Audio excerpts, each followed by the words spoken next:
Hi green world എന്നാണ്. ഇന്ന് ഞാൻ കാണിക്കുന്നത് കുരുമുളക് വള്ളിയാണ് കേട്ടോ. കുരുമുളക് വള്ളി എനിക്ക് അറിയുന്നത് ഒരു 3 തരം നാടൻ കുരുമുളകിനെ കുറിച്ച് അറിയാം കേട്ടോ. പിന്നെ കുറ്റി കുരുമുളകിൻ്റെ വെറൈറ്റിനെ കുറിച്ച് അറിയാം. പിന്നെ കൂടുതലുണ്ടോ എന്ന് എനിക്കറിയില്ല. അറിയുന്നവരുണ്ടെങ്കിൽ കമൻറ്റ് ബോക്സിൽ പറയണം കേട്ടോ. അപ്പോൾ ഇന്ന് ഞാൻ കാണിക്കുന്നത് ഇതാണ് കേട്ടോ കുരുമുളകിൻ്റെ ഇല. ഇതിൻ്റെ ഫസ്റ്റ് സ്റ്റേജിൽ വരുന്നത് ഇങ്ങനെയാണ് കേട്ടോ. ക്ലിയർ ആവുണ്ടോ എന്നറിയില്ല. ഇതിൻ്റെ ഫ്ലവർ എന്ന് പറയുന്നത് ഇങ്ങനെയാണ്. കുരുമുളക് ആവുന്നതിൻ്റെ മുന്നേ ഉള്ള സ്റ്റേജാണ് കേട്ടോ. ഇങ്ങനെ തോക്കാന്നാണ് പറയുക.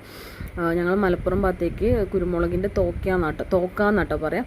അപ്പം ഇതിങ്ങനെ ആയിട്ട് വരിക. പിന്നെ അതിൻ്റെ രണ്ടാമത്തെ സ്റ്റേജ് എന്ന് പറഞ്ഞാൽ അതിങ്ങനെ പൊന്തി വരുന്നിടത്തൊക്കെ ആ ഒരു തോകൽ മുഴുവൻ കായ്കളായിട്ട് വരാനുള്ളതാണ് കേട്ടോ. അപ്പം ക്ലിയർ ആവുണ്ടോ എന്നറിയില്ല. ഞാൻ വ്യക്തമായിട്ട് കാണിച്ചു തരാം. ഈ ഇതിൽ കാണുന്ന ഇതുപോലെ ഈ കാണുന്നത് പോലെ മുഴുവനായിട്ടും അത് കുരുക്കളായിട്ട് കുരുമുളകായിട്ട് മാറുന്ന ഒരു സ്റ്റേജാണ് കേട്ടോ. അതിൻ്റെ മൂത്തത് കാണിക്കാൻ എൻ്റെ അടുത്ത് ആയതില്ല. ഞാനിത് വ്യക്തമായി പറയാൻ കാരണം എന്ന് വെച്ചാൽ ഇതിൻ്റെ സെക്കൻഡ് സ്റ്റേജ് ഇങ്ങനെയാണ് കേട്ടോ. ഇത് ഇങ്ങനെ ആയതിൻ്റെ ശേഷമാണ് അതിൻ്റെ ഓരോ ഭാഗത്തും കുരുക്കളായിട്ട് ഇങ്ങനെ മൂത്ത് വരുന്നത്. ഞാൻ പറയാൻ കാരണം എന്ന് വെച്ചാൽ ഇതിൻ്റെ മുന്നേ ഒരു യൂട്യൂബ് ചാനൽ ഒരു ചേച്ചി ഇങ്ങനെ ഇതേപോലെ എനിക്ക് ചേച്ചിയുടെ പേരും ഓർമ്മയില്ല, മൂക്കാതെ കുരുമുളക് വിളവെടുത്തിട്ട് ഇതെന്താ ചെയ്യാമെന്ന് ചോദിച്ചിട്ട് അവർ വീഡിയോ ചെയ്തിട്ടുണ്ടായിരുന്നു. അപ്പം കുരുമുളക് ഇത് മൊത്തമായിട്ട് വലിയ കുരുകളായിട്ട് നല്ല മൂത്താൽ നമുക്ക് മനസ്സിലാവും. ചെറിയ യെല്ലോ കളർ പഴുക്കാൻ തുടങ്ങും. അങ്ങനെയൊക്കെ ആകുമ്പോഴാണ് നമ്മളത് വിളവെടുക്കുക.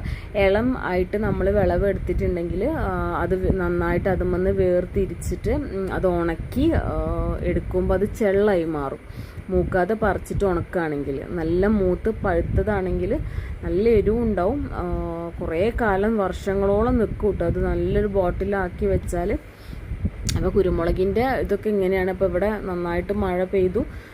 ഒരുവിധം വള്ളിയിൽ ഒരുപാട് പിടിച്ചു വരുന്നുണ്ട്. ഞങ്ങളെവിടെ എന്ന് പറഞ്ഞാൽ കൃഷിയല്ല, പക്ഷേ ഒരുവിധം എല്ലാ മരത്തുമ്മലും കുരുമുളകിൻ്റെ വള്ളി പിടിപ്പിച്ചിട്ടുണ്ട് കേട്ടോ. അപ്പം അത്യാവശ്യം ഞങ്ങൾക്ക് വീട്ട് ഉപയോഗത്തിനും പിന്നെ ഞങ്ങൾക്ക് വിൽക്കാനുമായിട്ടും അത്യാവശ്യം കിട്ടാറുണ്ട്. പിന്നെ ഇത് പ്ലാന്റ് ചെയ്യാന്ന് പറഞ്ഞാൽ ഇതേപോലെ തൂങ്ങി നിൽക്കുന്ന വള്ളികൾ കട്ട് ചെയ്തിട്ട് ഇപ്പം ഒരു തെങ്ങിലേക്കാണ് നമ്മൾ പടർത്തി കൊടുക്കണമെന്നുണ്ടെങ്കിൽ ചാല് പോലെ ആക്കിയിട്ട് അത് വെച്ച് അതിന് പിടിച്ച് കെട്ടി കൊടുത്താൽ അത് അതുപോലെ വളർന്നിട്ട് പിടിച്ചോളൂ കേട്ടോ.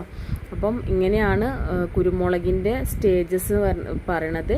പിന്നെ ഇത് മൂത്ത വീഡിയോ ചെയ്യാൻ എൻ്റെ അടുത്തില്ല, ആയി വരുന്നുള്ളതും അത് പറിക്കുന്നതും ഉണക്കുന്നതും ഞാൻ വേറൊരു വീഡിയോയിൽ ചെയ്ത് കാണിക്കാം കേട്ടോ. പിന്നെ ഇല്ലാത്തവർ കുരുമുളക് വെച്ച് പിടിപ്പിക്കാൻ ശ്രമിക്കുക. പുറത്തു പോയാൽ നല്ല വിലയാണ്. അപ്പം എല്ലാവരും ഇഷ്ടമായിട്ടുണ്ടെങ്കിൽ ലൈക്ക് അടിച്ച് സബ്സ്ക്രൈബ് ചെയ്യാൻ മറക്കരുത് കേട്ടോ. എല്ലാവരും സബ്സ്ക്രൈബ് ചെയ്ത്